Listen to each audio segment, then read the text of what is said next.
Now, this is also in particular for the black women, in particular, who have spent their lifetimes dedicated to nurturing everyone before themselves.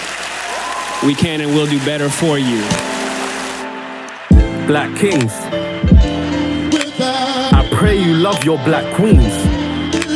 Black kings, I said I pray you love your black queens. I pray you love them as much as you love the next blonde and brunette, Latino, Asian, and whoever is left.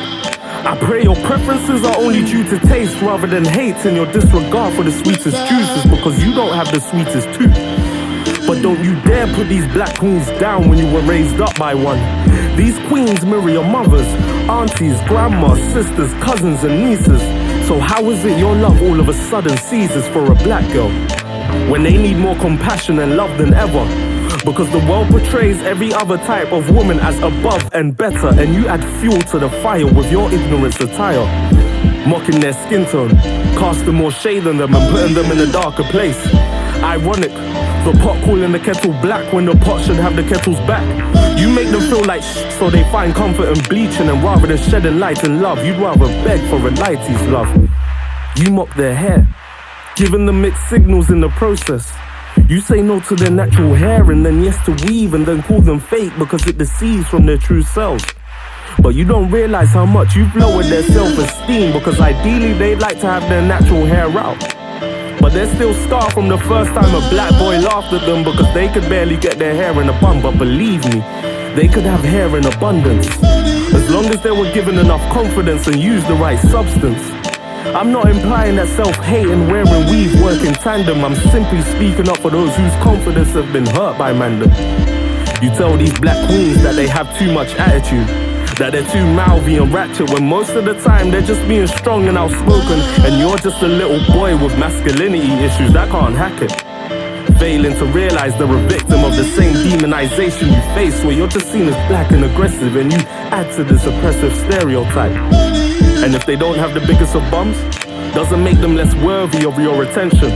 Because if Common Chloe or Simple Sally even had just a little batty, you'd fall at their feet with grace. You want the so-called black features but just not the black face, but you can't have your red velvet cake and eat it too if you've deserted your own tiramisu. There's nothing wrong with having the best of both worlds, but it's a problem when you don't see equal value in both girls.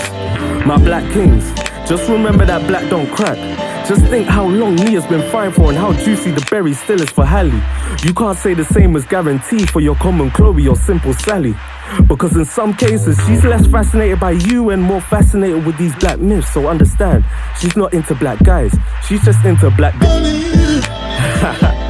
I'll leave that for your imagination. My black kings, don't turn these black queens against you. They'll always have your back. Just understand that there's not a thing that they lack, because the grass isn't greener on the other side since they're all on a level playing field. So I hope my prayer yields your love for your black queen as much as you love the next blonde and brunette, Latino, Asian, and whoever is left. I pray your preferences are only due to taste rather than hate, and your disregard for the sweetest juices because you don't have the sweetest tooth. I pray you love your black queens. I pray you love your black queens.